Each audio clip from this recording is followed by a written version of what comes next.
There is this game called Night Shift where you play as an office worker who has to clean up after your co-workers who have all been possessed by demons. It's a point-and-click adventure game that's part of a larger universe. There are other games like it in the same style, but Night Shift is the only one with voice acting. And to say that the voice acting is good would be a huge understatement. Unfortunately, Night Shift never got a proper ending. The developers weren't able to finish it for reasons I'll get into later. But what I love about Night Shift is that even though it was abandoned, it still feels complete. I can fire up the game years after it came out and play it as if nothing ever happened. Sure, there's some minor bugs here and there, but nothing that makes the game unplayable. And so today I want to do something a little different. I want to show you how the game works by showing you a full playthrough. This isn't something I normally do. I'm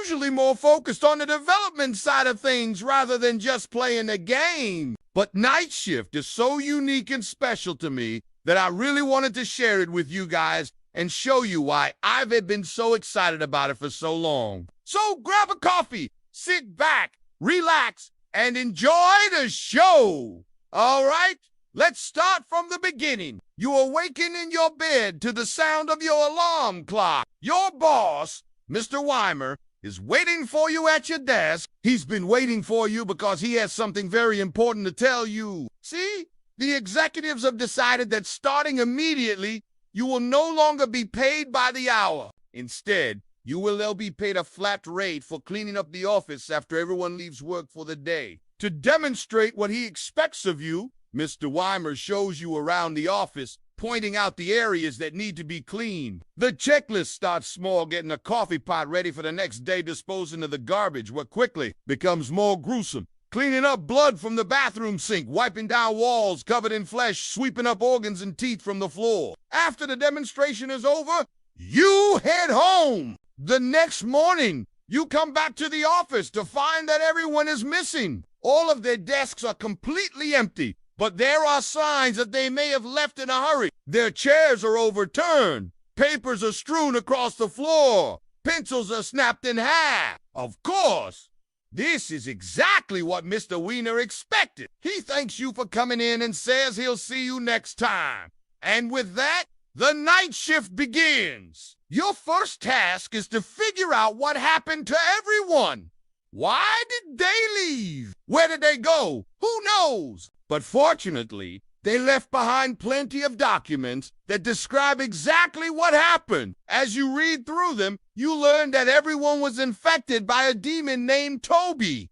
The documents also explain that to beat the game, you have to destroy 3 artifacts hidden somewhere in the building, which coincidentally happens to be the checklist that you're given at the start of each night. But just when things start to feel like they're going well, you hear chains dragging metal moans, and you know whatever you do, you can't stay in that room. Suddenly, lights flicker, the door slams shut, and the game turns into an intense escape sequence. You gotta move fast. You got TA dodge obstacles, and you got TA hope that the animation doesn't skip, or else you will get squished into a pen. Once you reach the end of the hallway, you safely enter another room and breathe a sigh of relief. However, that sigh of relief only lasts until you realize that you're trapped in a room with a one-way mirror directly across from a security office. Yep, you guessed it. You're being watched. In fact,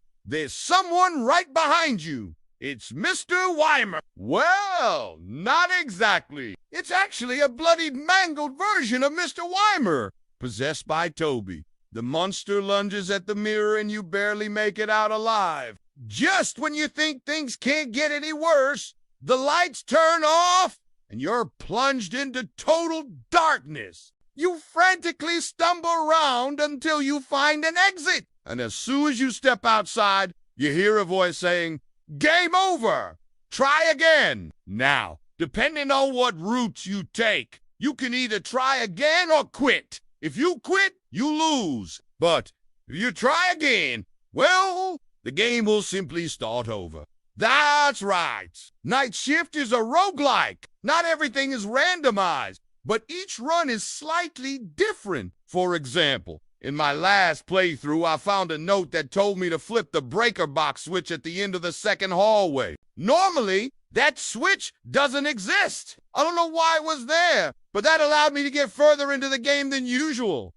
But eventually, I ran out of health and died again. This time, the screen didn't say game over. It said continue and showed me the option to load a previous save file. Since this is a night shift playthrough, not a let's play, I'm not going to waste your time watching me die over and over again. Instead, I loaded up a save file from earlier in the game and continued my quest to find out what happened to this place. You'll spend the first night doing research, trying to learn more about what happened here and what you can do to stop it. This leads to the discovery that Toby entered the building at around 3 a.m. Armed with this knowledge, you can set your own schedule for the following nights, choosing to start work early or late, but also risking running into the monster early or giving it more time to grow stronger. I chose to start early because I figured I could take advantage of Toby being weaker, and also had the added benefit of giving me more time to explore the building before the power went out. I made my way through the first few rooms and picked up more items to add to my arsenal. Each room is filled with clues about what happened to the previous employees and what their obsession with Toby means. You'll discover that the story of Night Shift takes place within the larger story of the back, a mysterious labyrinth of empty office space where the walls are carpeted and the floors are made of tile. Like Night Shift, the Backrooms is its own thing,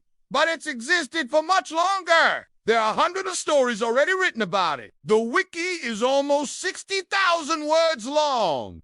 There's even a documentary made about it. So far, Night Shift has only released 2 episodes, but they're working on a 3rd and final episode. The game is still in early access, which means it hasn't been fully released yet. According to the creators, the final episode will conclude the story and finish the game. However, there's no telling when or even if that'll happen. According to the Steam Store page, the game came out in 2019, but that's not quite accurate. Since the game went through a massive redesign, the current form of Night Shift is only about 40 hours long, but that can vary based on your skill level. A big problem with Night Shift is that it requires a lot of work to be put in to keep it afloat. That's part of the reason the developers stopped releasing updates. Another reason is that Night Shift uses Unreal Engine for an outdated engine that's becoming less and less supported every year. The team behind Night Shift is pretty small, just 2 people. They want to finish the game, but they can't do it unless they have the resources to support themselves. Fortunately, they've launched a Patreon account and are now accepting donations.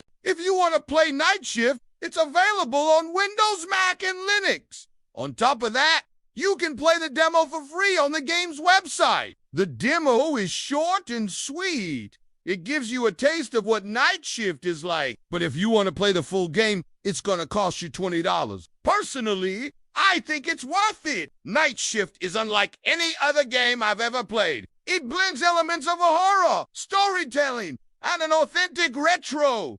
Look at the early internet. With each new playthrough, you get a deeper understanding of what happened here. And although it may seem impossible, you might actually stand a chance against Toby. Good luck!